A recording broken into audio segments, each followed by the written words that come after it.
Rolling. Good afternoon. I want to ask you a question. Who was the first African American to run for President or Vice President of the United States? Good answer.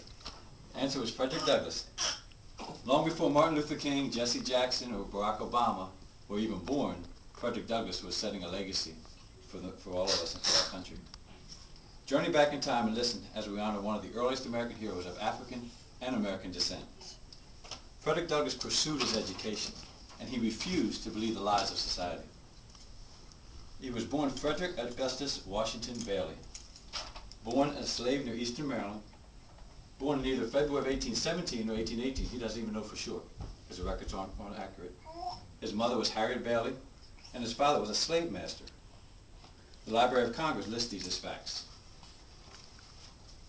His master's wife taught him the alphabet, but yet he pursued writing and reading on his own. It was known that he would slip books inside his coat and take them away and read them at night. He was self-taught and constantly seeking knowledge. He was sent to work in the Baltimore shipyards. In 1838, he borrowed African-American sailors' protection papers and escaped away to New York. He adopted the name of Douglass at that time. He married a free African-American woman from the South, and he settled in New Bedford, Massachusetts. Frederick Douglass impacted the culture in writings and in his speeches. In his book, The Narrative of the Life of Frederick Douglass, an American Slave, he established himself as the leading African-American man of letters. In his book, My Bondage and My Freedom in 1855, he portrayed himself as a self-made man. And this appealed to the white middle-class America because they were hard working themselves. Though a product of slave founders in the Maryland Eastern Shore, he did not experience the freedom and the liberties he expected when he went north. According to the African American literature in the Encyclopedia Britannica, Douglass spoke across the country and gained prominence as the voice for the African American abolitionist movement. He was the editor and publisher of the North Star, the Frederick Douglass Weekly, and the New National Editor. He was welcomed in Ireland, in England, and all throughout European nations. He attended President Lincoln's funeral and actually gave a eulogy, an impromptu eulogy, which BiographyShelf.com says was the most famous speech and the most important speech ever given to a man in his lifetime. Frederick Douglass left a legacy of influence. In the abolitionist movement, Frederick Douglass was friends with many of the great abolitionist movement members. William Lloyd Garrison, Elizabeth Cady Stanton, John Brown, Garrett Smith, and among others. The Department of the Interior lists him as a station master in the Underground Railroad which went through Rochester, New York. Frederick Douglass had several periodicals, also the Douglass Monthly and the North Star. He was a lecturer for the Massachusetts Anti-Slavery Colony. In politics, he consulted with President Lincoln all throughout the Civil War. He was concerned about the treatment of African-American soldiers, but he was also recruiting African-American soldiers for the North. In fact, his two sons fought in battle during the Civil War.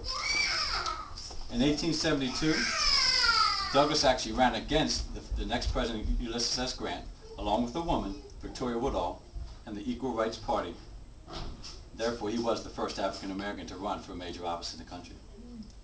He had appointments as U.S. Marshal in D.C., the Consul General to Haiti. He was assigned charge d'affaires for Santo Domingo, and also was minister resident to Haiti.